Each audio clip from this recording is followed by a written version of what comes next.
Merci Madame la Présidente. Ma question s'adressera à Madame la Ministre de la Transition énergétique. Ces derniers jours, nous avons beaucoup parlé dans cet hémicycle de pouvoir d'achat, d'EDF, de risque de pénurie de gaz et d'électricité et de bouclier tarifaire.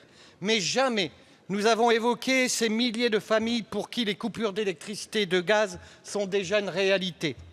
Le Sénat avait pourtant adopté, contre l'avis du gouvernement, un amendement interdisant les coupures d'électricité tout au long de l'année. Un amendement réécrit en commission mixte paritaire et vidé de sa substance.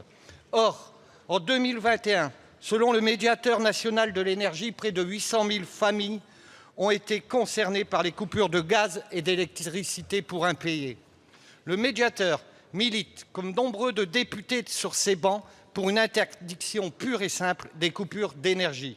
Le 1er avril dernier, 20 maires de l'arrondissement de Lens, territoire que Madame la Ministre, vous connaissez aussi bien que moi, ont pris des arrêtés interdisant les coupures d'électricité et de gaz dans leur commune suite à une augmentation importante des coupures.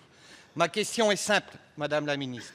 À l'heure où les Français subissent de plein fouet les rappels sur leurs factures de gaz et d'électricité, êtes-vous prête à abolir définitivement les coupures d'énergie, comme a su le faire le Parlement à travers la loi Brottes sur la question de l'eau?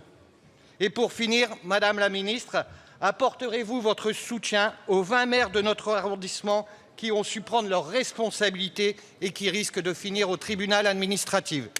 Je vous remercie. La parole est à Madame Agnès Pannier-Runacher, ministre de la Transition énergétique. Merci Madame la Présidente, Mesdames et Messieurs les députés, Monsieur le député Tellier.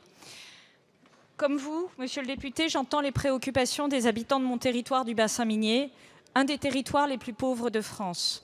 Mon combat, lorsque j'étais ministre en charge de l'industrie, visait à créer de l'emploi bien rémunéré, créer de l'emploi industriel pour permettre de réduire le taux de chômage sur ces territoires et faire en sorte que les Français de ce territoire vivent mieux. Aujourd'hui, comme ministre de la Transition énergétique, j'essaye de faire en sorte de les protéger contre l'augmentation des prix de l'énergie et j'essaye aussi de les accompagner lorsqu'ils sont dans des situations de précarité énergétique. C'est ce que nous faisons avec le blocage des prix du gaz et de l'électricité et la baisse du prix du carburant. C'est ce que nous faisons plus largement, je veux le souligner, avec la revalorisation de 4% des retraites, des pensions de réversion, c'est très important sur notre territoire, de nombreuses prestations et minima sociaux. Dans la loi pouvoir d'achat qui sera adoptée, je pense, demain au Parlement. En matière de coupure pour cause d'impayé, cette loi a également permis une avancée, je veux la souligner, puisqu'elle instaure, au-delà de la trêve hivernale entre le 1er novembre et le 31 mars, qui interdit toute coupure, vous le savez, un mois supplémentaire qui doit permettre aux usagers de trouver des situations lorsqu'ils sont en situation d'impayé. Cette loi, elle vise aussi à faire ce que vous souhaitez faire et vous l'aviez à plusieurs fois dénoncé, c'est-à-dire ces fournisseurs qui coupent l'électricité sans même discuter, qui ne préviennent pas les services communaux d'action sociale alors que ces services sont prêts à accompagner les usagers. Et donc, je m'engage ici, avec les services de l'État, avec la DGCCRF qui a son rôle à jouer. Évidemment, la Commission de régulation de l'électricité a également son rôle à jouer pour que cet accompagnement des plus précaires soit fait afin de trouver des solutions et faire en sorte que ces coupures n'existent plus.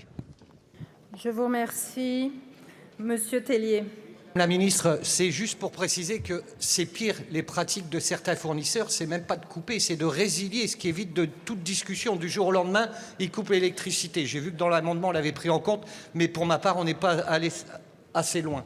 Simplement vous dire aussi que, merci, dommage, j'attendais la réponse merci. Pour les 20 maires de mon territoire. Merci. La parole est au président